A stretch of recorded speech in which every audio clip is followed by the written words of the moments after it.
Hello guys, welcome to my channel. हमारा आज का टॉपिक बहुत ही ज़्यादा इंटरेस्टिंग होने वाला है, क्योंकि आज के इस वीडियो में मैं आपको बताने वाली हूँ कि ऐसे कौन से खाने वाली चीज़ें हैं, कैसे फूड्स हैं जिनका कंजम्पशन करके आप अपने स्पर्म को नेचुरली घर पर ही इंक्रीज कर सकते हो। तो आज के इस वीडियो में जानते हैं हम कुछ फूड्स के बारे में जिनका कंजम्पशन आपके स्पर्म काउंट को इंक्रीज करने के लिए बहुत ही ज़्यादा ज़रूरी है।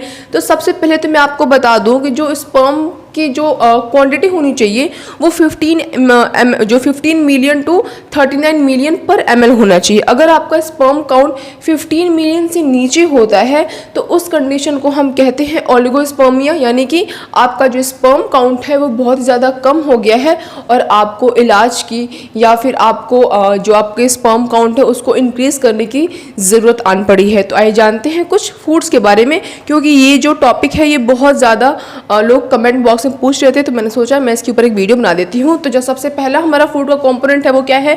Zinc rich food.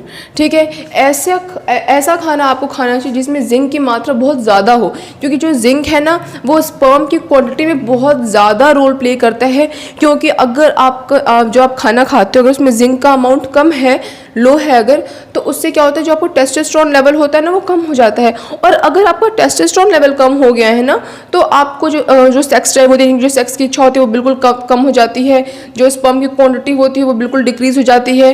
तो इसलिए खाने में जिंक को आपको ज़रूर ऐड करना चाहिए। तो देखो लिखा हुआ है कि जिंक रिच फूड का कंजम्पशन करें, और अगर ये लो है तो उसकी वजह से क्या होता है, लो टेस्टोस्टेरोन लेवल, जिसके कारण से पुअर स्पर्म क्वालिटी, स्पर्म की जो क्वालिटी होती है ना वो भी बिल्कुल बेकार हो जाती है। ठीक है, and increase the risk of male infertility. अब देखो इससे बड़ी बात और क्या हो सकती है।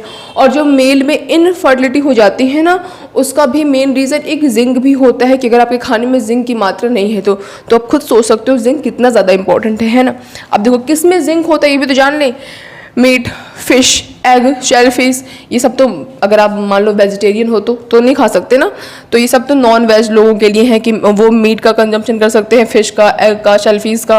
और बेचारे जो वेजिटेरियन हैं उनके लिए बीन्स, पम्पकिन सीड्स, सीसम सीड्स, इन सब का सेवन करके आप अपने स्पर्म काउंट को नेचुरली घर पर इंक्रीज कर सकते हो। जो दूसरा पॉइंट है वो हमारा क्या है, देखो विटामिन सी। ठीक है, जो हमारा विटामिन सी होता है ना या फिर विटामिन सी जो हमारा होता है वो भी बहुत ज़रूरी होता है, सिर्फ स्पर्म की क्वालिटी को इंक्रीज करने के लिए नहीं, बाकी हमारे नेल्स के लिए, स्किन के लिए, इन सब के लिए विटामिन सी बहुत ज़्यादा ज़रूरी होता है।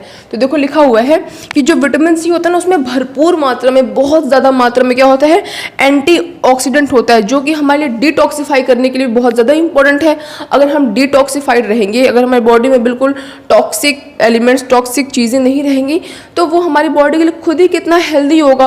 तो देखो लिखा हुआ है किस किस चीज़ों में विटामिन सी या फिर विटामिन सी की मात्रा होती है। जो हमारे गवास होते हैं, अमरूद, ठीक है, lemon, orange, mustard, spinach, kiwis, black currant, rose hips, chilli peppers, इन सब में विटामिन सी की मात्रा क्या होती है, ज़्यादा होती है। आप विटामिन सी को अपने डाइट में ज़रूर से ज़रूर इंक्लूड करें। ठीक है, अब देखो नेक्स्ट लिखा हुआ है हमारा विटामिन डी या फिर विटामिन डी। अब देखो पता है जो हमारा विटामिन डी होता है ना वो स्पर्म की मोटिलिटी के लिए बहुत इंपॉर्टेंट होता है।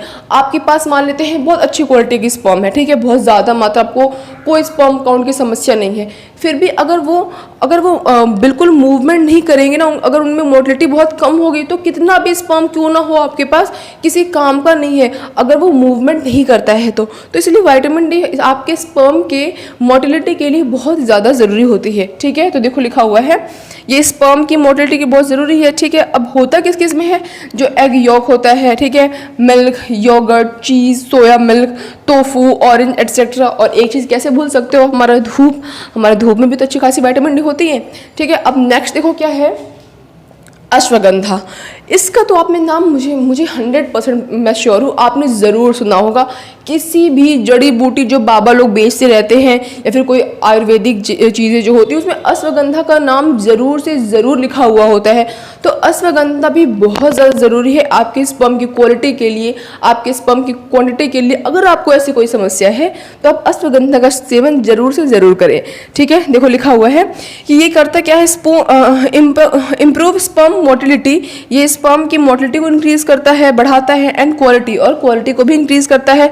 ऑल्सो इंक्रीज टेस्टोस्टेरोन लेवल, और टेस्टोस्टेरोन लेवल को भी इंक्रीज करता है। और टेस्टोस्टेरोन लेवल अगर इंक्रीज हो रहा है तो आपके स्पर्म के लिए बहुत ज़्यादा लाभदायक होता है, क्योंकि अगर टेस्टोस्टेरोन लेवल कम हो जाता है तो मैंने पहले बताया कि सेक्स ड्राइव बहुत कम हो जाती है, जो इनफर्टिलिटी का मेन कारण बन जाता है, ठीक है। और उस एक और भी कह सकते हो आपकी हमारी जो क्वालिटी होती है, जो क्वांटिटी होती है, जो सेक्स ड्राइव होता है, सब कुछ बिल्कुल डिक्रीज हो जाता है। तो इसीलिए टेस्टोस्टेरोन बहुत ज़्यादा ज़रूरी है।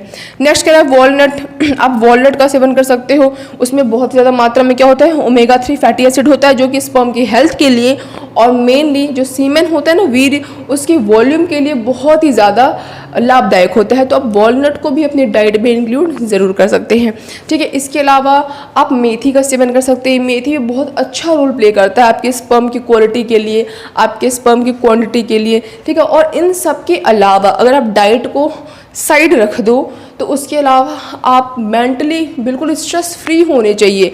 आप एक्सरसाइज कर सकते हो, आप योगा कर सकते हो।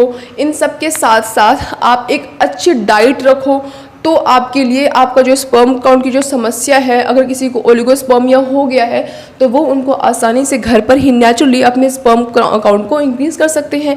तो मैं उम्मीद करती हूँ गाइस आपको आज की वीडियो बहुत ही ज़्यादा इंटरेस्टिंग लगी होगी।